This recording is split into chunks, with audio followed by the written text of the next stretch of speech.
I wish I had more for you by way of the history of drinking and drinking customs in the Philippines, but try as I might, I really couldn't uncover that much on the intrawebs. And yet I did find a bunch of common Filipino drinks and a few modern cocktails made by Filipino-American bartenders, showcasing the flavors of, you guessed it, the Philippines. And when I say that I uncovered these drinks, I really meant that Marius did. So today, we'll be making 2 classics and 2 modern drinks showcasing these very exciting flavors and ideas, and I hope you guys make these drinks, enjoy them, and that they provide you with some inspiration the next time you're making your own cocktail. And if some of you happen to be Filipino, or live in the Philippines, or are Filipino and live in the Philippines, and you know a little bit more about the history of cocktails in the Philippines, and then also have any suggestions for very popular drinks in the Philippines, I am all ears, and I will absolutely make a part 2 to this video. The cocktails that we're gonna be making today are incredibly good, very satisfying, and I wouldn't mind having some more of these flavors up in my belly.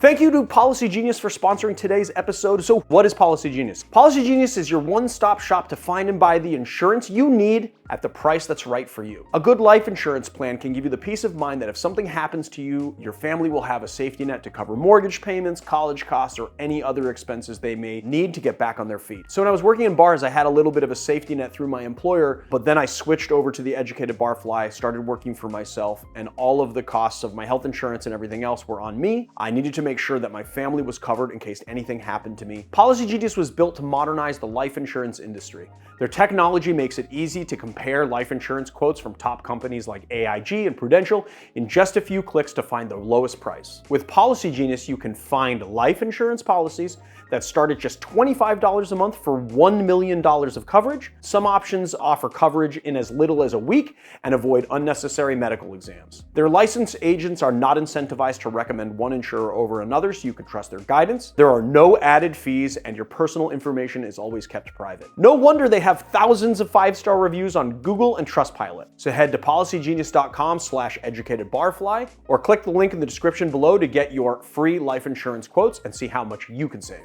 So just to be clear, and unlike some of the other videos that we've done in the recent past, this video is not so much cocktails of the Philippines, but really cocktails inspired by the flavors of the Philippines. And there are a couple of Filipino cocktails. The Pancho Villa is the Filipino answer to the Singapore Sling. It was first published in Charles H. Baker's A Gentleman's Companion in 1939 and named for the Filipino flyweight boxing champ Francisco Villarruel Guilledo, I hope I'm pronouncing that correctly, who went by the nickname Pancho Villa. Today, though, we're making a reconstructed version from Filipino bartender Marlo Gamora for New York City restaurant Jeepney.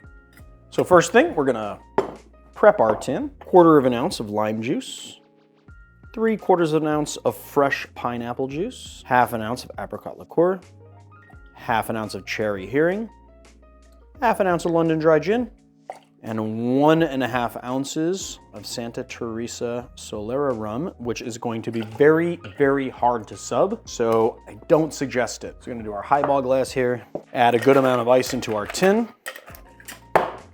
shake 8 to 10 seconds. And then before we put any ice in here, we're just gonna strain our cocktail, like so. And then we're going to add in some soda water, about 1.5 ounces, depending on the volume of your glass. And then we're gonna fill it with ice. You wanna make sure to fill it as full as you can with ice. You wanna make sure that the ice goes from the bottom to the top. You don't wanna have too much ice floating in the drink. And then we're just gonna garnish with a couple of pineapple fronds and a lime wheel. Like so. Give it a taste, shall we?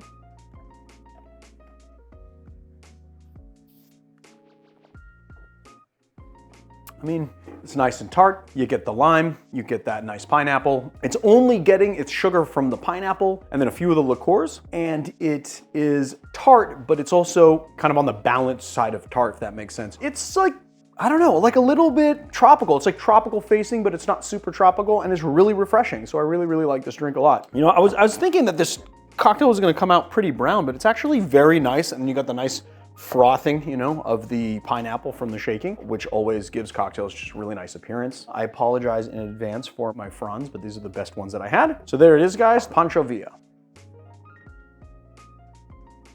The gin and Pomme is very popular in the Philippines from what I've gathered. No creation details on this particular one other than that it's just a Collins-style cocktail featuring a pomelo as the citrus component. Pomelo is the ancestor to the grapefruit, but it's much less bitter. It has a nice subtle sweetness to it. As you can see, it's huge. And a grapefruit is actually a natural hybrid, whereas a pomelo isn't. So a pomelo is just a natural citrus fruit, whereas a grapefruit is a natural hybrid. And I'm assuming that means that it's a hybrid that wasn't man-made. So a grapefruit is actually the cross between a Indonesian pomelo and a Jamaican sweet orange. All right, let's make the cocktail. And the first thing we're gonna do is cut the big old guy up. It's so big I have to like cut it in 2 phases. Look at the pith in that though, that's crazy. Man, I'm gonna cut away this pith here. We're gonna do 3/4 of an ounce of our pomelo juice. And because it is a little bit sweeter, we're gonna actually do 1/2 ounce of simple syrup, but you can do up to 3/4 of an ounce if you want it to be a lot more sweet. And then we're just gonna do 2 ounces of gin here. Give it a shake.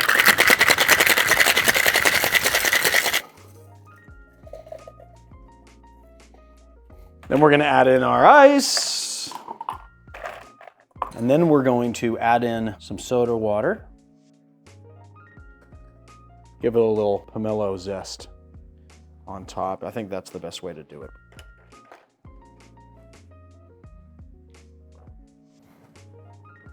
Yeah, I like it. Very subtle, pretty gin forward. You get all of the botanicals of the gin dominating this drink. It's a little bit off balance, I gotta say. This is the first time I'm trying it. Kind of feel like I would take down the amount of gin in it, or maybe even do it as a vodka drink to really play up the pomelo juice.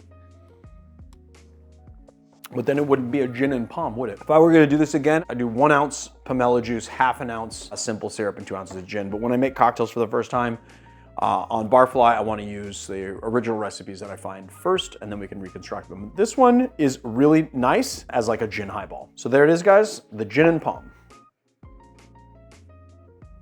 The Ube Colada is from New York City bartender Ben Rojo, who crafted the cocktail around Ube Colada, which is a jam made from purple yams, and it was his favorite treat when he was growing up. The cocktail was created in tribute to that dessert. Okay, so first things first, we're gonna build everything here because it is a blender cocktail. First things first, 3/4 of an ounce of pineapple juice, 1 full ounce of coconut water, 1/2 ounce of coconut milk. You need 1 ounce of Ube Colada, and I actually took a bar spoon and just like did a heaping bar spoon, and I weighed it out, and this is exactly 1 ounce, which I'm really impressed by. But you know, if you want to be really accurate, you can put it on a scale. If not, you can just do 1 heaping bar spoon of the Ube Colada. I'm gonna put that in there like so. And then we're gonna be doing 2 ounces of the Don Papa. Which we're gonna do, I don't know, about what is that, 1/2 cup of pebble ice. And then we're gonna blend this all up. And we're really looking for that, you know, kind of slushy, icy consistency. Do it with a spoon.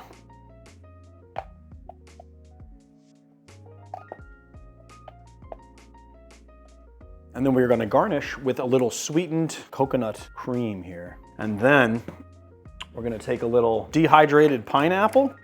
I'm just gonna crumble it on top. Looks tasty. I'll just do this. I just want to taste it. Put a little coconut on top, like so.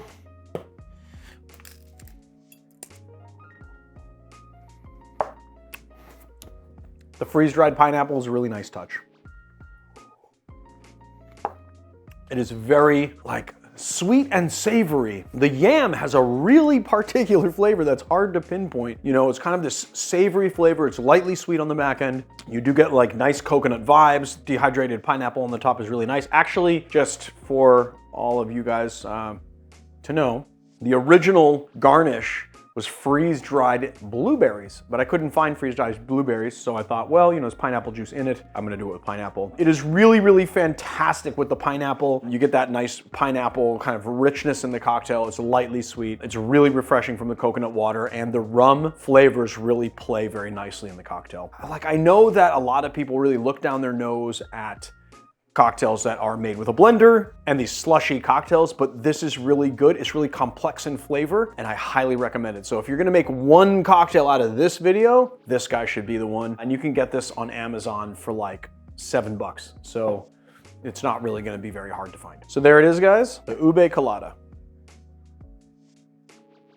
The Suplada Spritz was created by Oakland, California bartender Napier Boulan and inspired by adobo, a Filipino dish with braised meat marinated in vinegar and soy sauce. I've never had this one, but I'm excited to try it. It's not that often that cocktails fall on the savory side, and I think that this is just gonna hit the spot. But to make this, we're gonna have to make a shrub, which is an old school ingredient all of you should be aware of by this point. For those of you that don't know, it's a pleasant mixture of vinegar, sugar, and then most often fruit, which dates all the way back to colonial times. This is definitely a video that I'm gonna have to do for you guys, but until then, let's just make one right now. So for the adobo shrub, we're gonna need just a little container of some kind. You're gonna need a Thai chili, which we are gonna just cut up with all of the seeds and everything. Just roughly chop it, and don't chop your fingers like I almost did, and put that into your container. And then we're gonna do one little tiny clove of garlic. Now, I'll just let you guys know that I am doing a half batch here. So double these ingredients if you wanna do a full batch of this adobo shrub. I just don't need to have that many cocktails. So we're doing half. And then we're just gonna like slice this up. You know, you wanna use a really small clove of garlic. We're gonna do one bay leaf here. I like to crumble the bay leaf up a little bit into big pieces so it's not a pain in the ass to strain later. We're gonna do a half teaspoon of peppercorn, and then we're gonna do half a cup of coconut vinegar. We actually got some Filipino coconut vinegar for this video. And then we're just gonna put that in there like this. Bada bing, bada boom. We're gonna seal it up, put it in the fridge, and let it sit for 24 hours. Just gonna agitate it a little here. All right, let's put it in the fridge. 24 hours later, this is what your adobo shrub should look like. So what we're gonna do here, or like your adobo shrub mixture, it's not yet a shrub. So what we're gonna do here is we're just gonna strain out the solids. So we have our shrub here, and then we're just gonna do some dark muscovado sugar, and we're gonna measure out another half a cup. You wanna use a half cup dry measure, and then we are going to completely dissolve it. I wanna taste this. Ooh, that is good. Very, very savory. You know, it's got the vinegar and the sweetness, then it's got those molasses overtones from that like heavy molasses forward sugar. You taste the spice, the garlic. I think actually this is basically like adobo marinade. All you have to do is add soy sauce to this and you could make an adobo with it, which is pretty cool. Definitely worth making, and I know it's a little bit more effort to make something like this, but it's really easy to make. It's just a few ingredients. Everything is easy to find at the grocery store. I found everything at Whole Foods, and it's just gonna make a really interesting cocktail, and I'm very excited to try it. All right, so we have our adobo shrub here. So first thing we're gonna do is we're gonna use these Bitterman's mole bitters, and we're gonna do 7 drops into this cocktail. And then we're gonna do a scant ½ ounce. So when you measure your ½ ounce, you wanna be just under the ½ ounce line of this adobo shrub. So the recipe for this cocktail calls for a very specific gin and vermouth. I'm gonna be using the recommended gin and vermouth. I'm gonna say though that gin, just any gin, London dry gin, your favorite type of gin, especially gins that are gonna be a little bit more botanical and a little bit more on the savory side, are gonna work really well in here. And then also you can take your pick for vermouths. Just remember that vermouths are very proprietary ingredients, and so they are gonna be very different in flavor from sweet vermouth to sweet vermouth, but that's also a really good way to customize this cocktail. We're just gonna do 1 ounce of this Spanish vermouth here. Bottom of our glass. This is a black vermouth. I wanna actually taste it. I haven't actually had this vermouth, and you should put this in the fridge. Oh, that is brilliant. Oh, so good, so flavorful. And then we're gonna do 1 ounce of our Bimini gin. And we're gonna open up our cava. We're using Spanish sparkly bubblies as well.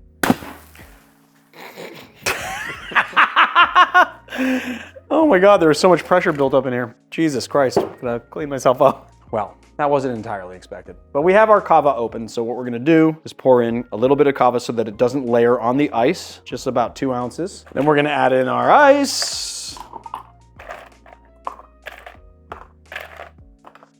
Just add a little more cava on top.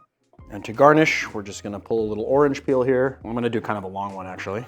Give it a spritz on top like so. You want to clean up the sides as well, and then stick it in. And we're going to try and get one of these out intact here and garnish with a bay leaf as well. Here we go. Let's give it a sip. That is an incredible balance of flavors. You could taste the mole, which are just the bitters in there. You're getting all the botanicals, that kind of botanical sweetness of the sweet vermouth. The Adobo Shrub is really, really prominent. You can get the botanicals of the gin. It's all just mixing very well together. And then you have a little bit of that orange zest on top. It is savory, it's a little sweet. The kava's providing a little bit of dryness and a little bit of lightness to it. It's a really crisp, nice cocktail. I could see this pairing really well with food, especially with like kind of heavier meat dishes or stew or something. It is an incredible cocktail, so there it is, the Suplada Spritz. I think we did a pretty good job with these Filipino cocktails. I'm really excited to have them into the Barfly repertoire. I really highly recommend that you make them, even this one, although I know it's a little bit more elbow grease that goes into it. It's a little bit more effort to put forward for a cocktail. You know what, guys? There's only so many 3-ingredient cocktails that we can do before we have to start getting into a little bit more complicated stuff. So I just recommend that you do it. If you don't, you're really missing out. I really love all of them. They're all pretty fantastic. And I have a little bit more idea of what Filipino flavors are now. And I hope you do as well. The top question I've got over the length of this channel has been, how do you know when to refrigerate a bottle? Does vermouth belong in the fridge? And do all Amari need to be refrigerated? So let's demystify this, yeah? The answer is that yes, vermouth needs to be refrigerated, and not all Amari belong in the fridge. The general rule of thumb is that if a bottle contains wine, then it needs to be in the fridge for optimal freshness. And if it does not, then it's shelf stable. Most Amari are made with distilled spirits and do not need refrigeration, and if you look on the bottle, it will say if it contains wine, and then you will know if it belongs in the fridge. The confusion happens when you have a vermouth Amaro hybrid like Punta Mes, which is an Amaro, but then it also contains wine. But again, if there's any wine present, it's best in the fridge.